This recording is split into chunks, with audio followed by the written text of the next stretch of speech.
वकील आदमी है, जो लौटा के चल देंगे। अब नेहरू को गाली दो, अब इंदिरा को दो, अब राजीव को दो। बेटी बचाओ, बलात्कार कराओ, अपराधियों को खुलेआम घुमाओ। सारा 2014 से लेके अब तक सारा देश को लूट के खा गए ये बीजेपी वाले।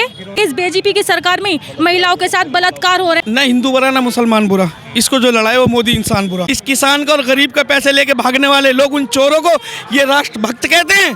तुमने तो दिए ना दिए 10-15 लाख, लेकिन इस हिंदुस्तान की जनता को इतना विकास और पैसा जरूर कांग्रेस दे देगी, और देती आई है कि ये अपने दम पे फलेंगे फूलेंगे और हिंदुस्तान का नया मुस्तकबिल। एडवोकेट इश्मा रहमान। आप भी वकील हैं जी। क्या लग रहा है, वकील लोग किधर जाएंगे, एडवोकेट लोग? गठबंधन की तरफ जाएंगे, राहुल गांधी जी की तरफ और अखिलेश यादव जी की तरफ जाएंगे। क्या, क्यों अखिलेश यादव की तरफ? क्योंकि वो जातिवाद को लेकर झगड़ा नहीं करते और मस्जिद मंदिर को लेकर झगड़ा नहीं करते। बीजेपी करती है कभी मंदिर की तरफ, कभी मस्जिद की तरफ। आप देख रहे हो तादाद में सबसे ज़्यादा मस्जिदें गिराई जा रही हैं, तो किसने गिराई जा रही हैं? आप बताएं।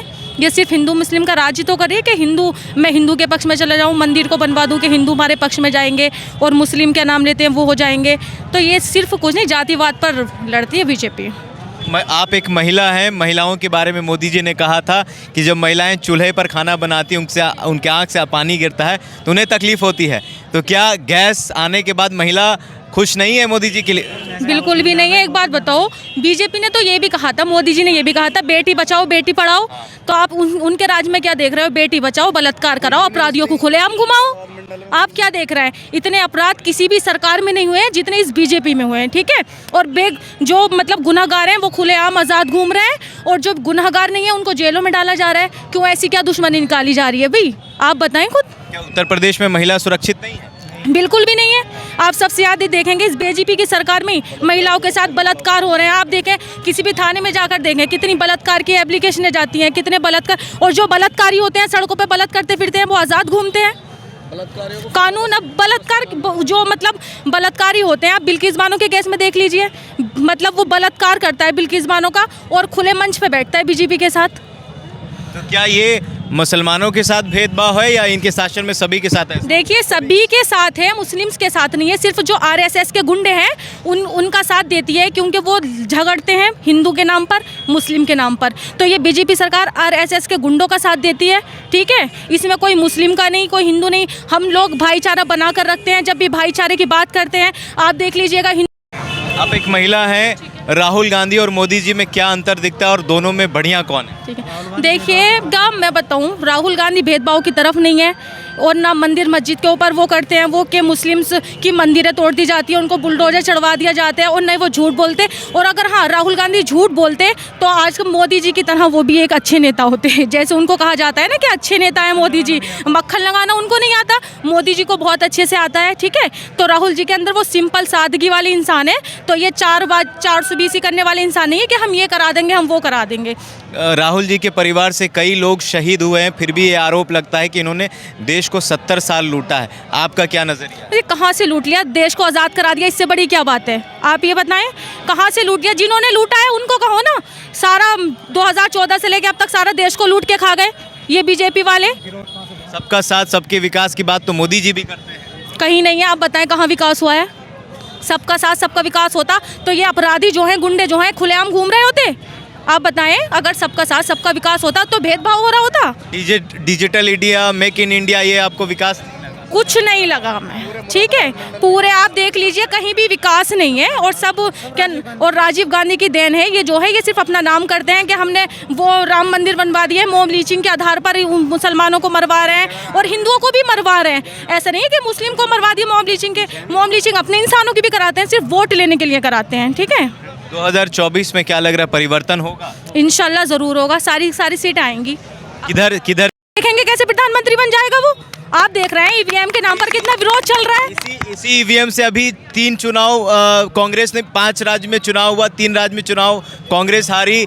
आप तेलंगाना जीती तो तब आप नहीं कहते, और जब चुनाव हार जाते तब कहते कि ईवीएम में दो। देखिए, कांग्रेस क्या नाम लेते जीतती है तो उस टाइम इतना घोटाला नहीं था जितना बीजेपी अब घोटाला कर रही है ईवीएम के नाम पर। अगर उनको ऐसा लगता है कि वॉलेट पेपर पर हम वो इलेक्शन कराएंगे तो जीत जाएंगे, तो वो वॉलेट पेपर से इलेक्शन कराएं, ईवीएम का क्यों करते हैं? हमें लगता है तो हम तभी तो ईवीएम का विरोध कर रहे हैं। ईवीएम पर भरोसा नहीं है? नहीं है, बिल्कुल भी नहीं है। क्या नाम है आपका? मेरा मोहम्मद इब्राहिम। इब्राहिम जी क्या युवा हैं, क्या उम्मीद है राहुल गांधी से? राहुल गांधी से बहुत कुछ उम्मीद है। क्या उम्मीद है? मोदी जी से भी तो उम्मीद था। मोदी जी से क्यों बेवफाई कर रहे हैं? मोदी जी से ये है, देखो किसानों के साथ देखो कितना बुरा हाल कर रखा है। ये हाल कर रखा है कि चीन के बॉर्डर पे भी इतनी वो नहीं होगी जितनी क्या दिल्ली के बॉर्डर पे है।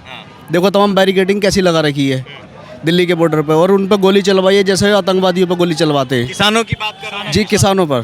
तो यूपी, आप भी किसान हैं? किसान है, किसान हैं, हाँ एडवोकेट हैं एडवोकेट हैं जी। सारे वकील साहब हैं इधर। जी क्या लग रहा है, क्या माहौल है 2024 का? 2024 में तो जनता ने मन बना लिया, आपको भी दिख रहा होगा, सिर्फ गोदी मीडिया को नहीं दिख रहा। गोदी मीडिया तो भक्ति में लगा हुआ है पापा की।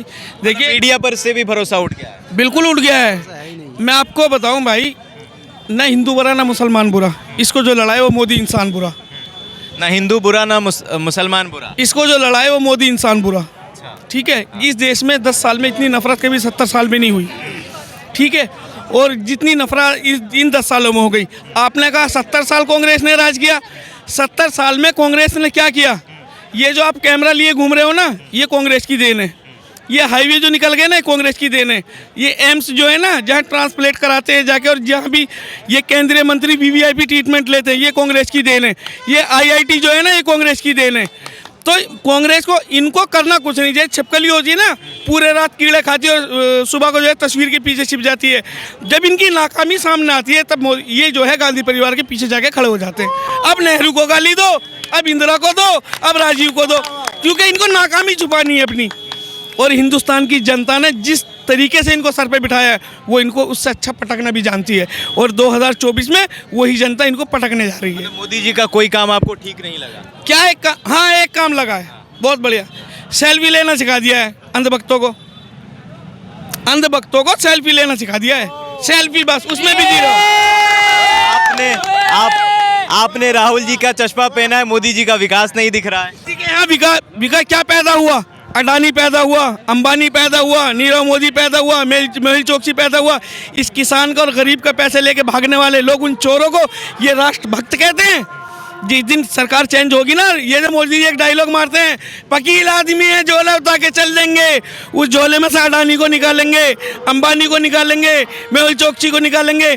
तुमने तो दिए ना दिए 10-15 लाख, लेकिन इस हिंदुस्तान की जनता को इतना विकास और पैसा ज़रूर कांग्रेस दे देगी, और देती आई है कि ये अपने दम पे फलेंगे फूलेंगे और हिंदुस्तान का नया मुस्तकबिल लेकर आएंगे।